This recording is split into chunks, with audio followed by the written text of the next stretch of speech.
Rikthehemi edhe një në studio të ndëruar shikues, jam këtu me dy mysafirë që na kishte marrë mallemi po në studio televizive. Është Melihate Tërmkolli dhe zoti Rexhep Osmani. Mëngjesi, mirë se erdhët.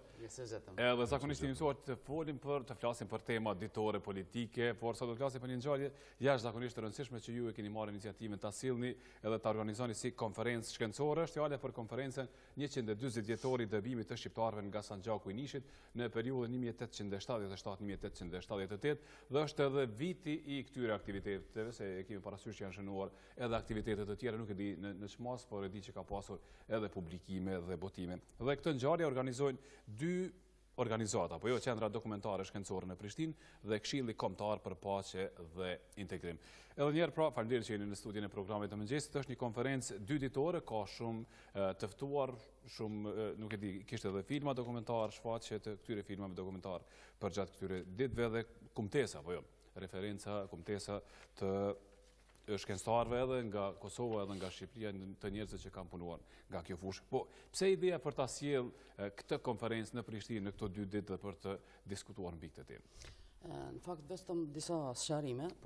Faleminderit për ftesën, sepse konsideroj që është një moment shumë i rëndësishëm kur po del ky organizim për shënimin e 140 vjetorit të dëbimit dhe spastrimit parë etnik spastrimit parë të madh etnik të shqiptarëve nga Serbia nga Sanxhaku i Nishit. Ne kemi organizuar jo konferencë dyditore, por në fakt një shënim dyditor, sepse sot do të ketë një ekspozitë e cila është jashtëzakonisht e rëndësishme. Janë përgatitur materiale shumë të rëndësishme, përfshirë këtu edhe hartat e shtrirjes së shqiptarëve në Sanxhakun e Nishit, por edhe ato ku janë zhvendosur mandej pas dëbimit dhe fotografitë ndryshme të cilat tregojnë tmerrjen e kohës në cilën u dëbuan shqiptarët. Mandej do të ketë pika të ndryshme artistike, këngë, poezi dhe në fakt një intervistë me studiuesin më të shquar të kësaj çështje, me doktor Sabit Ukën, të ndjer tashmë, dhe filmi dokumentar i jashtëzakonshëm i përgatitur nga gazetari i shquar Marin Mema. Dhe në ditën e dytë natyrisht do të kemi domethënë konferencën shkencore me studiuesit më eminent të fushës përkatëse nga të gjitha, siç po e themi, kështu trojet etnike, madje jo vetëm nga këto. Do të kemi edhe nga në fakt mund të themi edhe ashtu, do të ketë nga Kosova, Shqipëria, Maqedonia, nga Novi Pazar e tjerë. Domethënë është një numër bukur i madh i studiuesve që do të marrin pjesë në konferencën shkencore. Çfarë është rëndësia dhe roli i këtij shënimi? Mendoj që roli i shënimit sa është historik është aq edhe aktual. Historik është në kuptimin e ndriçimit dhe ta shohim në një farë mënyrë rizbulimit të kujtesës historike për një ngjarje jashtëzakonisht të rëndësishme për popullin tonë, e që është folur e shkruar as pak për të, sidomos në aspektin zyrtar. Ndoshta mund të arsyetohet në thojza disi kjo në sistemin e kaluar, por në këtë periudhë kohore nuk shoh asnjë arsye pse kjo çështje ka mbetur pa ndryshuar. Nuk kemi shumë as libra shkollor as në studime etj. Për një ngjarje që shënon edhe një herë po e përsëris spastrimin e parë të madh etnik të shqiptarëve nga Serbia. Dhe ndoshta nganjëherë duke i harru këto ngjarje dhe po na përsëriten. Aspekti historik domethënë është pak a shumë kjo rikthimi i kujtesës historike për këtë ngjarje, për të mos na u përsëritur edhe herë të tjera. Dhe jo vetëm aq. Në fakt këtu kemi të bëjmë edhe me një ndërgjegjësim të opinionit publik, po edhe opinionit politik, opinionit shkencor e tjerë, për të ndoshta rikuperu diçka që ka mbetur pezull nga ajo periudhë kohore. Dhe ajo që është më e rëndësishmja në këto debatet krejt fundit, nuk janë të fundit, janë shumë të hershme, por që janë riaktualizuar në kohën e fundit. Për këmbim territorësh, për ndarje të Kosovës e tjera, mund ta themi shumë qartë, edhe po e them shumë qartë, se si një person i politikës për shumë vite, Absolutisht, nuk guxon askush merret me ndarje territorës. E lëm këtë temë flasim pak më vonë, i kushtojmë disa minuta më vonë, vetëm po duhet ndalem edhe pak tek referencat edhe me zotin Osmani. E tha zonja Tërmkolli që pak është shkruar dhe historia, si më thoni, ka mbetur borxhli asaj pjese edhe kësaj pjese të historisë. Këta që keni, këta studiues që keni me këto referenca, janë këto referenca të shkruar enkas për konferenca, po thjesht i kanë pasur edhe më herët në për publikimet e tyre? Spari ju falenderoj për ftesën që na keni bërë. Faleminderit juve. Për arsye se shënojmë një ngjarje të rëndësishme historike, të rëndësishme për jetën historike të parëve tonë, të dëbuar nga San Gjaku i Nishit me 1877 në dhjetorin e këtij viti dhe në janarin e vitit 1878. Për kohën me 140 vjetorin, kur sot kemi një dimër shumë të butë, ju përkujtoj se dimri i madh i atyre viteve ka qenë dimër jo vetëm i madh, i egër, i acartë, por ka qenë edhe dimër tragjik për një pjesë të popullit tonë që ka jetuar në trojet etnike, në pasuritë e tyre, në shtëpitë e tyre. Nuk mund mos përmenim se shekulli që shkoi ka qenë i mbushur plot me konflikte dhe në veçanti në Ballkan, e viktim kryesore e këtyre konflikteve dhe spastrimeve etnike ka qenë populli shqiptar. Nuk mund mos ta përmendim një njeri fantazm që është akoma librat e tij dhe porositë e tij, se shqiptarët nuk duhet të investojmë në shtet, pa ata duhet të heqim qape. Është Vaso Çuprilloviçi, i cili po ashtu në platformat e tij të vitit 37 dhe 42 përmend spastrimin etnik dhe projekt kryesor dhe idetë kryesore të tij po jetojnë akoma në këto vende, në këto rajone. Ai lindi vetëm 20 vjet para shpërnguljes së shqiptarëve, por po jeton ende, domethënë, edhe 20 vjet pas shpërnguljes së fundit të kësaj që na ndodhet edhe spastrimit etnik që ndodhet vitin 99. Ngjarje e cila nuk është ndriçuar akoma dhe shpresojmë se me këtë konferencë të parë shkencore të këtij viti ne do të shpalosim jetën historike të shqiptarëve, të viktimave që kanë rënë si rezultat i organizimit shtetëror të një terrori shtetëror gjenocidal që ka organizuar Mbretëria e Obronoviçit në hapësirat ku kanë jetuar shqiptarët në San Gjakun e Nishit, Prokupljes, Vranjes, të Leskovcit, të Pirotit, besa e tjera. Në vitin 1877, Çuprilloviçi e lavdron këtë vit, edhe pse nuk i takon aty në vite, po e lavdron për të frymëzuar praktikën dhe metodat dhe mënyrën e dëbimit në masë të popullatës. Dhe ai në mënyrë të rëndësishme e përmend ngjarjet e këtij shekullit kaluar, dhe thotë se shqiptarët na kanë hyrë neve në një pyk të tillë nga Dibra deri te Nishi dhe na ka penguar të bashkojmë tokat tona veriore me tokat jugore dhe që të kemi një lidhje të ndikimit ekonomik e kulturor e tradicional me luginën e Vardarit. Prandaj kjo pyk në vitin 87 u pastru mirë, por nuk e kanë kryer punën deri në fund. Për arsye se në projektet serbe të fjetura, por në momentin e caktuara të vepruese, ndodhe dhe vitin 1999, prandaj ne duhet ta mësojmë mirë këtë ngjarje, sepse ngjarjet zhvillohen si e tha Meli duke u përsëritur, po qëse ne nuk vemi rend, nuk vemi rregull dhe po qëse ne i harrojmë ato. Prandaj edhe tërë qëllimi i konferencës është e tillë që jo të ketë një frymë hakmarrje o një frymë të urrëties të atyre që kanë ndodhur, por të mos harrojmë të kaluarën tonë historike dhe të forcojmë institucionet tona, elita politike jonë të jetë vigjilencë se në Ballkan lëvizjet dhe konfliktet mund të ndodhin, nga se ne nuk i kemi pritur që mund të ndodhin edhe egzoti që ndodhi spastrimet që ndodhin në 99-ën.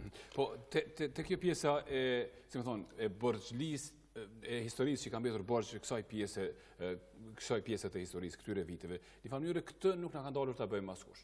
Si më thonë, institutet e historisë edhe në Kosovë dhe në Shqipëri kanë mundur të bëjnë shumë më tepër mbase në këtë drejtim. Pse se kanë bërë?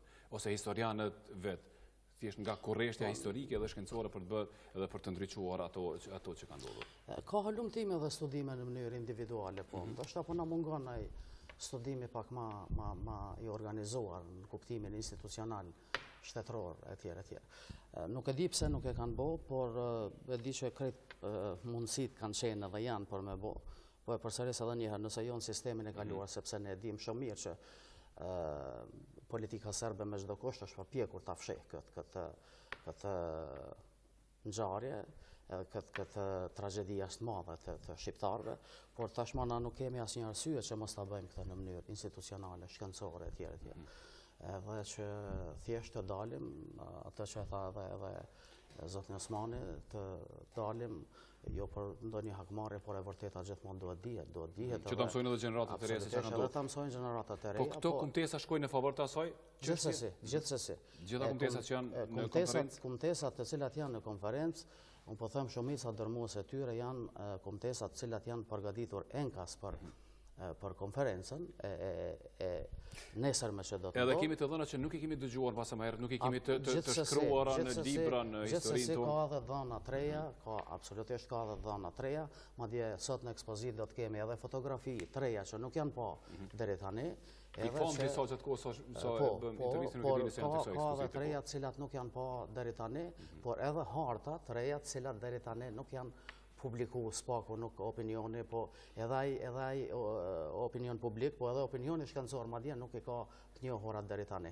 Prandaj po themi që thjesht kjo ka një rëndësi të jashtëzakonshme, edhe që duhet të mësojmë jo vetëm për historinë, po duhet të mësojmë edhe për të sotmen.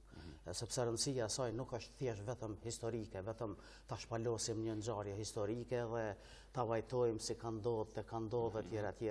Sepse dise sikur na shko jetë aty vajtu edhe të mos lëviz vendi. Edhe të mos lëviz në asgjë. Por kjo mendoj që ka kuptimin edhe të ditëve të sotme, kuptimin e asaj që thjesht ne duke shpalosur nuk guxojmë të harrojmë, jo vetëm nuk guxojmë të harrojmë, por duhet bëjmë edhe çdo preventiv që mos na ndodhin gjëra të tjera, sepse ne na ndodhen edhe në vitin 99. Domethënë llogaritni tash prej vitit 1877, 78 deri në vitin 1999, vazhdimisht janë përsëritur dëbime, spastrime, gjenocid, vrasje etj. Edhe natyrisht është koha që t'i vëmë pikë këtyne gjënave duke mësuar edhe natyrisht duke ndërmarrë hapa dhe veprime të cilat do të shkone në këtë drejtim. Po, zotë Osmani, e di që po doni të reagoni, po vetëm edhe si shtesë. A i dim një të dhënat, a i dim statistikat për shembull, sa janë të buar, se e di që manipulohet, të thuhen shifrat të ndryshme, edhe për gjithë tragjedin, a i kemi të dhënat, çka ka ndodhur, për maltretimet, për dëbimin, për vrasjet? Autorët që kanë shkruar për këtë temë janë të pakt, Spari ka pas një përpjekje të Sedullah Brestovcit që të shkruaj, por Sabetuka është ai i cili praktikisht ka bërë një punë më të madhe në këtë drejtim, por statistikat dhe viktimat dhe humbjet e mëdha në njerëz nuk dihen saktësisht. Parasysh se nuk ka pas qasje në arkivat serbe as në arkivat tjera lidhur me këtë çështje.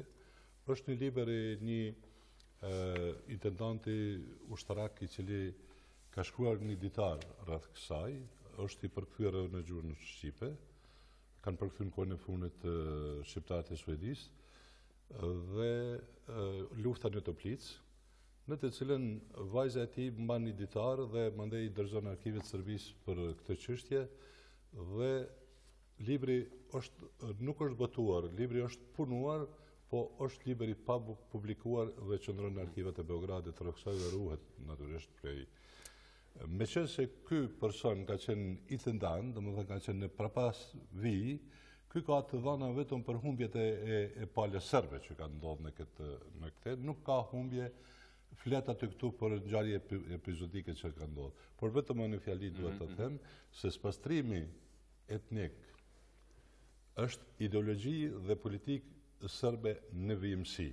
Dhe në qoftë se i marrëm edhe këto ngjarjet e fundit, edhe gërmojmë platformat e spastrimit etnik për shqiptar, ne i gjejmë të shkruara, ato i gjejmë të shkruara dhe herë të thona edhe nga politikanët sot e kësaj dite, se shqiptarët e kanë vënë në Shqipëri.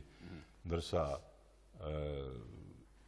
ikjet e refugjatëve apo të burrëve shqiptarë në Turqi, në Kosovë, në Maqedoni, më vonë edhe në Siri, flet për shembull për një numër të madh të njerëzish që kanë larguar. Unë mund të them që në shifër, në numër dhe në banor nuk mund të them saksisht, edhe nuk jam ekspert i kësaj fushë, por mund të them se është një Kosovë e tërë e cila ka mbetur e zhvendosur nga atje. Nëse i shohim hartat, shohim hartat se shqiptarët magjerë, që ne i quajmë shqiptarë të buar, e populli i quajmë shqiptar magjerë, nëse i shohim hartat, ato janë të shtrira krejt afër kufinit të Serbisë me shpresë se do të kthehen. Po nëse e shohim eksodin e spastimin e të vitit 99, shohim se na u vendosëm në Maqedoni, në Shqipëri, me shpresë që do të kthehemi. Ne u kthyem për shkak të një rezistencë të popullit, po u kthyem për shkak të ndihmës së madhe që bën alat perëndimor, për cilën ne duhet jemi mirënjohës përgjithmonë. Po, në mungesë të këtyre të dhënave, në librat e Sabitukës përmendet shumë qartë.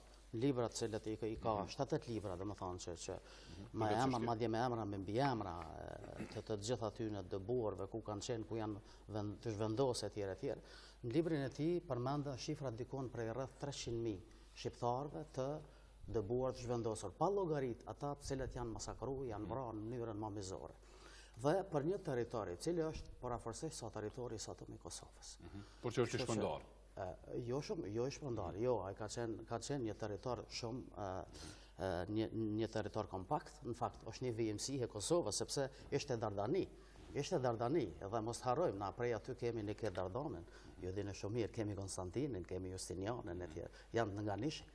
Dhe kjo, dhe më thonë, është ajo përmasa, ta shohim pak a shumë, tash nëse shprehim në territor edhe në numra, e asaj çfarë ka ndodhur.